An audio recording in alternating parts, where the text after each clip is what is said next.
Hello everyone, Sheila back again. Welcome to my channel. I am back on my normal routine. I am doing crochet in the morning, and I've actually switched around what I do in the afternoon and what I do over night time. Usually over night time I was doing my own things, but with having some little baby things to do and that, I decided I would do those of a night time instead of my own. Once my own can wait, I can always do that another time.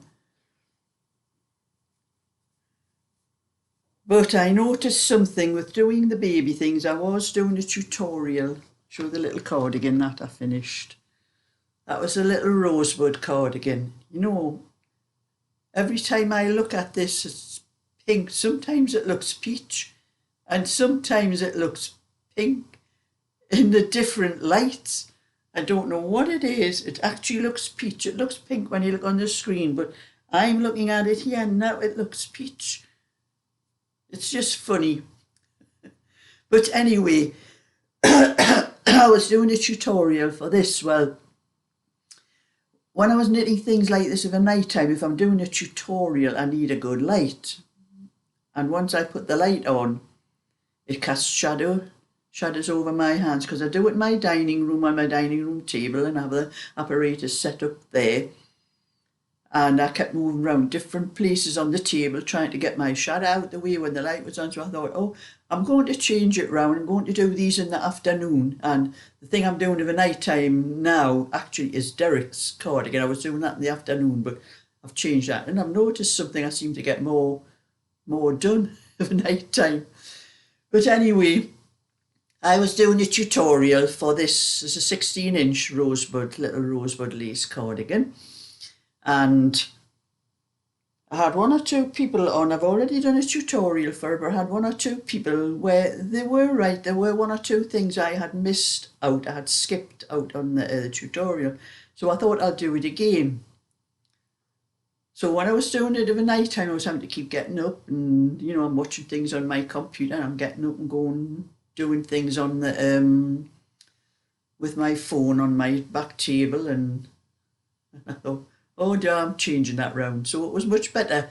But the only thing is, I messed up on the tutorial again. Sometimes I press, I pause my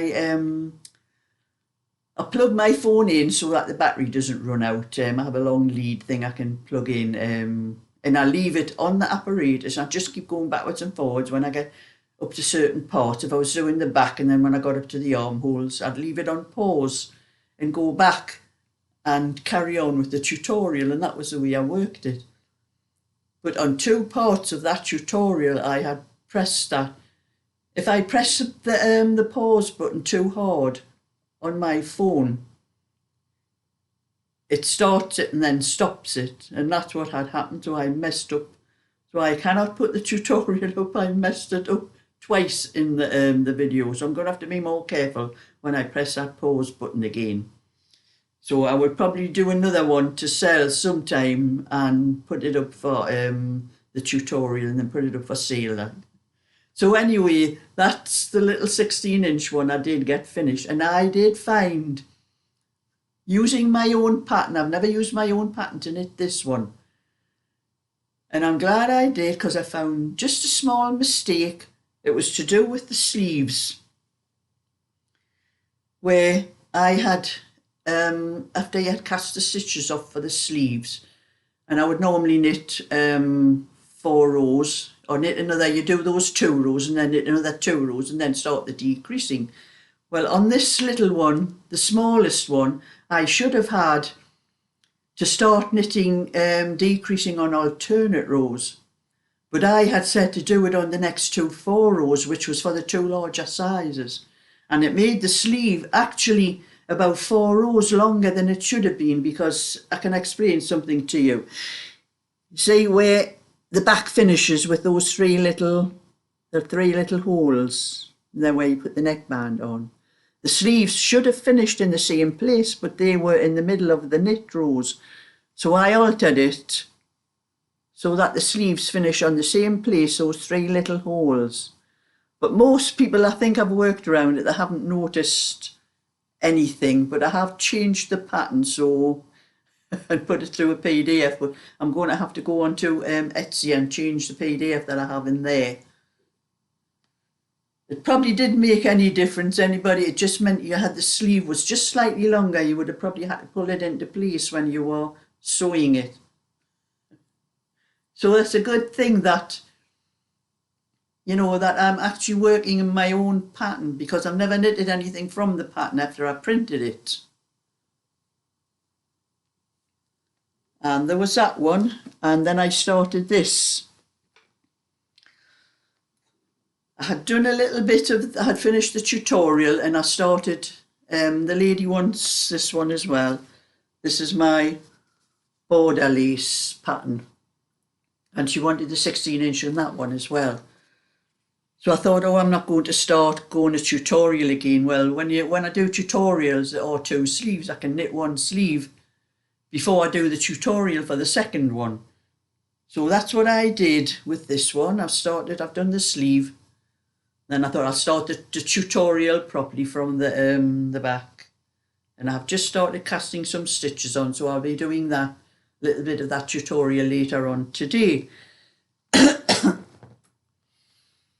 this is another pattern I have never knitted from my own pattern after I made the PDF and then the paper pattern and that. And I found a little fault with this one as well. A very small one. Anyone that's got this will probably work this out for yourself. But it is where it is on the sleeves. Of course, this was a sleeve that I was doing. That was how I found it. And it had, after you cast on and did the moss stitch rows and then knitted 2 rows, and then I had the next row I had knit 2 together, wool forward, knit 2, wool forward, and then I had knit 1, slip 1, pass the slip stitch over. I had it back to front. It should have been slip 1, knit 1, pass the slip stitch over, because you can't pass the knit stitch over the slip stitch, it's opposite way around. So that was a little fault I found on there, and then after I was a couple more rows, I missed 1 row out as well, writing down that there should have been a purl row before we started on the moss stitch. So I've altered this pattern as well, which I think most of you, anybody that's bought it, nobody's ever complained. So either they've just worked around it and realised what I meant. And anyway, that's what I'm going to do. I'm going to have to start knitting from my own patterns to make sure, because that's when I find if there's any mistake. 1 or 2 other people have found mistakes and let me know, but even something as simple as that, as putting, instead of saying slip 1, knit 1, putting knit 1, slip 1, people please tell me if you notice things like that, because I think it could be a little bit dyslexia back to front, because there is dyslexia runs in my family. My father was dyslexic and one of my sisters is dyslexic. And I think maybe it's a little bit in me, because I do write some things back to front sometimes. But anyway, that's enough of that. And another reason you haven't seen me doing any crochet for a few days, I had to stop doing it because I started getting some very bad pain in my wrist. And usually when that starts, I just stop altogether. I don't do any crochet at all until the pain goes. And it's in my wrist round here. And I think it's the action. You see, when I'm crocheting like that, I'm twisting my wrist all the time, like that.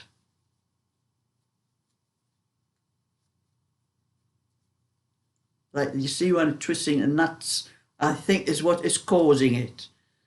But as soon as that happens, I stop any crochet I'm doing. It doesn't matter what orders I have.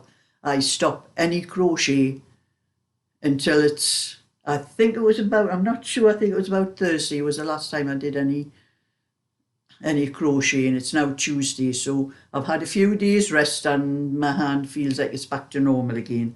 But I won't keep on crocheting once I feel any pain. It's always this hand. And if it's not in my wrist, it goes down my thumb and into my, my hand down into my wrist. So if, as soon as I notice anything like that, I stop crocheting, because it'll only get worse if I keep on doing it.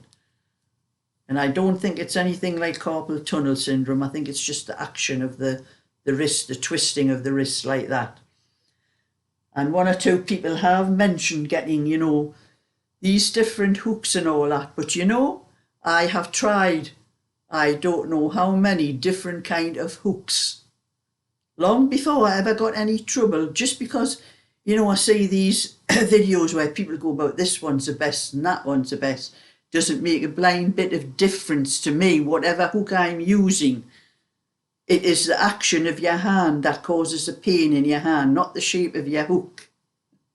That's another rant, because I don't believe all of these different manufacturers that make all different kinds of hooks and say, oh, this one's better, this is ergonomic and all this, that, and it's a load of crap. With crochet, it's the action of your hand that causes the pain, not the different shaped hooks. And I find these straight hooks, I call them straight hooks, the likes of these, these are the kind I like the best. And I don't have as much trouble when I'm using, this is a 450, one I'm using for doing the little notion pouches and that. I don't have as much trouble when I'm using a thin one like this. It just seems to be the thick ones. That's when it starts, when I'm doing the likes of bags and that with the thick ones. But not to worry anyone, I will still do it. The thick ones for the bags and that, just if I do get any problem with my wrists, I stop the crocheting. I don't care how many people are waiting for anything, because I can't crochet. I would end up not being able to crochet at all if I kept on doing it. So that's another rant about crochet hooks. That's another rant I could go on about. I do not believe all of these things about different hooks are better for your hands and all the rest of it. It's the action that that your hand does when you're actually crocheting that causes any problems. So that's what I'm doing. I'm back on my crocheting in the morning. I'll be doing the tutorial ones in the afternoon, and I'll show you how much I've done in derricks. I got an awful lot of derricks done in the night time than what I normally do. Like I say, I always put my little stitch marker in, and that's how much I did last night. And there's quite a lot of stitches on here. There's about 70 stitches on, so there's quite a lot of stitches on for to get that much done. So I think it's better of a night time, because once I sit down and watching whatever I'm watching on my computer, and you know, TV and film things that I watch on my computer, I just sit here, I don't keep getting up and down like I do during the day. And I noticed when I was doing this in the afternoon, I was lucky if I got about that much done in the afternoon, and that's, if I get that much done in the night time, I'll have this finished in no time at all now, because it's not far from the armholes now. This is the second front, so I think it's better to do things like this of a night time. But as soon as I've finished a lot of other things what I have been doing, I'm going to finish off the cardigans I still have to do there's two children's patterns actually that I'm in the middle of, where I just need to do the two larger sizes, the 22 and the 24, to get the pattern out, and then try to work out my own from my larger sizes for adults. But anyway, I had a little, it's one of those rotten, miserable days today. I cannot believe how much the weather has changed. The temperature has really dropped. I think we're lucky for getting 11 or 12 degrees today.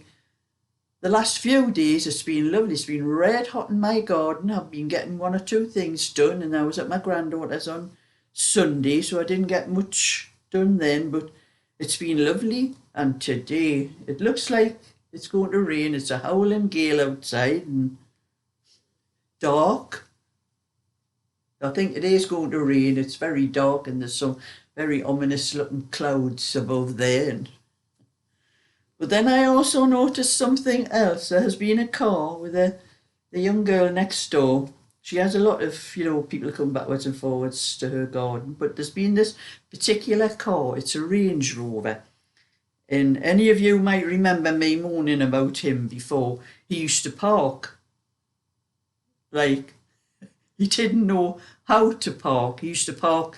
Sometimes he had the front wheels right across the pavement, nearly up to the grass, because we have grass outside our gardens, and then the pavement, and then the road. And sometimes he had the front wheels parked nearly up to the grass, and the back wheels were on the road. He just didn't know how to park. But he parked, it's weeks actually, I don't know how many weeks, probably about a month or more now, that Range Rover has been parked outside that girl's house. It's been parked properly, and there was enough room, plenty of room left for me to get in and out of my garden, because that was one of the things I used to complain about as well, about the cars that came to her house. It always parked right up the edge of my drive and made it very difficult for me to get out, because my drive, it might look wide, but it goes narrow down, because it follows with me living on it's like a horseshoe shape. This part of the street where I live, right down the centre. So the drive was going wide down to very narrow down to the road, and if somebody parked right on the edge on either side, I couldn't get out. Well, this Range Rover was parked. There was plenty of room for me to get out for about the last, I think it's about the last 6 weeks. I've had no trouble at all getting in and out of my drive, because every time she had anybody coming to her when that Range Rover wasn't there, when anybody came, they always parked too close to my edge of my drive.